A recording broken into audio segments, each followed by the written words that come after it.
Halo saudara, senang sekali saya Ima dari Sasmita kembali hadir menyapa Anda dengan sejumlah informasi teraktual, tajam, dan terpercaya. Selama 60 menit ke depan saya akan menemani Anda dengan sejumlah berita yang sudah disiapkan tim redaksi Liputan 6 SCTV daerah Jawa Timur di antaranya. Diduga lepas dari pengawasan, 2 siswa TK tenggelam di kolam renang wisata di Tuban. 2 hari usai pesta miras oplosan, 2 orang di Tulungagung tewas.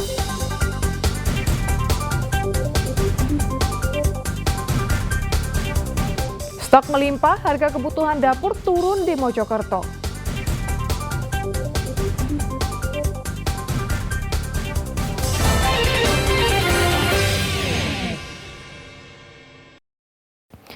Saudara, 2 siswa taman kanak-kanak tewas mengapung di salah satu kolam renang tempat wisata di Kabupaten Tuban.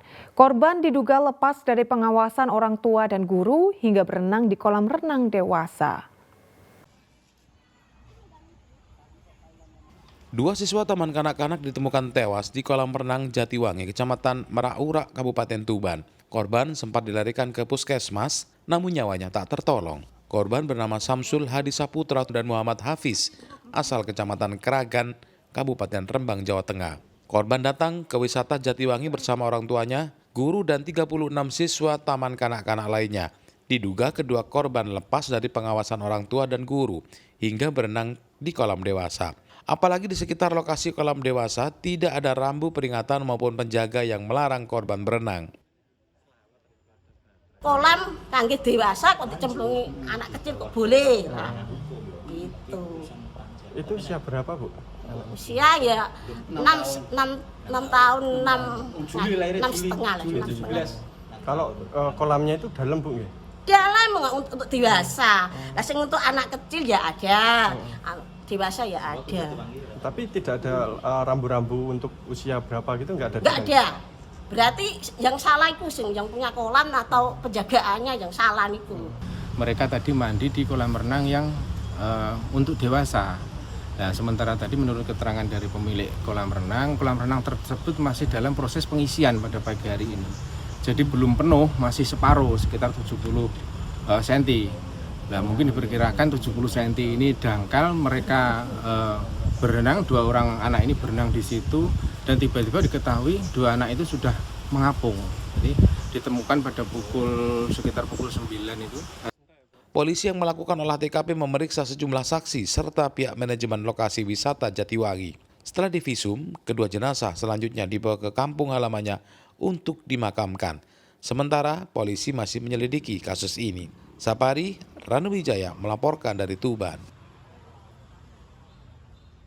Saudara, polisi menyebut pemicu kasus penganiayaan orang tua kepada anak balitanya hingga tewas di Kediri hanya karena kesal.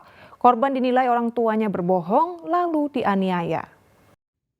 Berdasarkan pemeriksaan terhadap orang tua korban, polisi mengatakan motif penganiayaan balita oleh orang tuanya di Kediri karena kesal. Tersangka TS dan istrinya NV menganggap anaknya berbohong lalu dianiaya hingga tewas.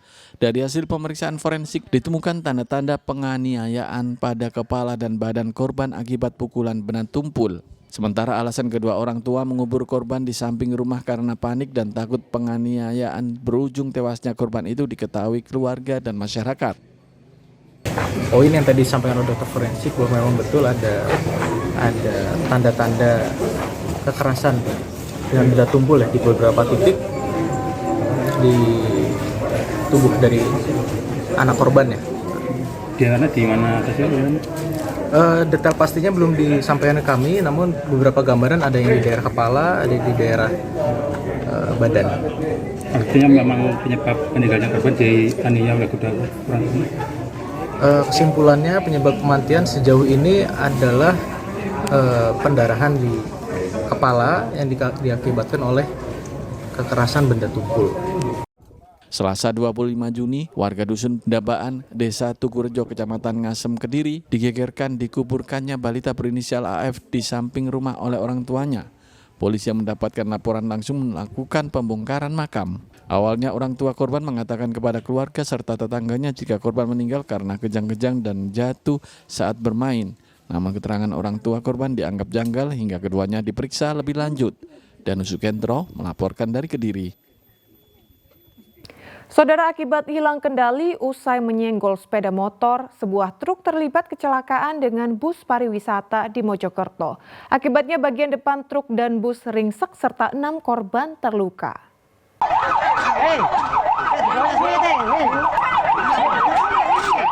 Kecelakaan terjadi di Jalan Raya Desa Jati Jajar, Kecamatan Trawas, Kabupaten Mojokerto, Rabu pagi, melibatkan sepeda motor, truk, dan bus pariwisata. Akibatnya 6 korban terluka dan langsung dilarikan ke Rumah Sakit Sumber Gelagah, Mojokerto. 1 korban menderita patah tulang tangan kanan usai sepeda motor yang dikendarainya menabrak pembatas jalan. Sedangkan korban lainnya terluka karena benturan keras.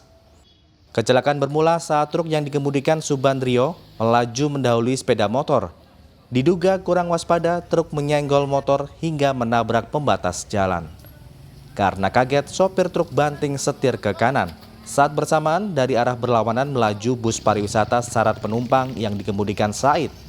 Sehingga tabrakan tak terhindarkan dan mengakibatkan bagian depan bus dan truk ringsek. Kronologinya itu yang truk itu berusaha untuk menyalip satu buah sepeda motor.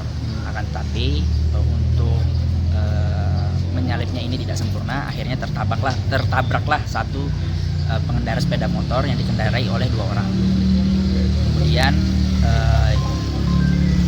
ketika terjadi tabrakan, akhirnya untuk sepeda motor hilang kendali, menabrak pembatas jalan di sebelah kiri, kemudian untuk truk itu oleng ke kanan, sehingga menabraklah satu buah bis Big Bird dari Surabaya. Selanjutnya, petugas dibantu warga berupaya mengevakuasi kendaraan yang terlibat kecelakaan agar tidak mengganggu arus lalu lintas. Dia Eko Purwoto melaporkan dari Mojokerto. 2 hari usai pesta miras oplosan, 2 orang di Tulungagung tewas. Informasi selengkapnya akan kami sajikan usai jeda berikut ini.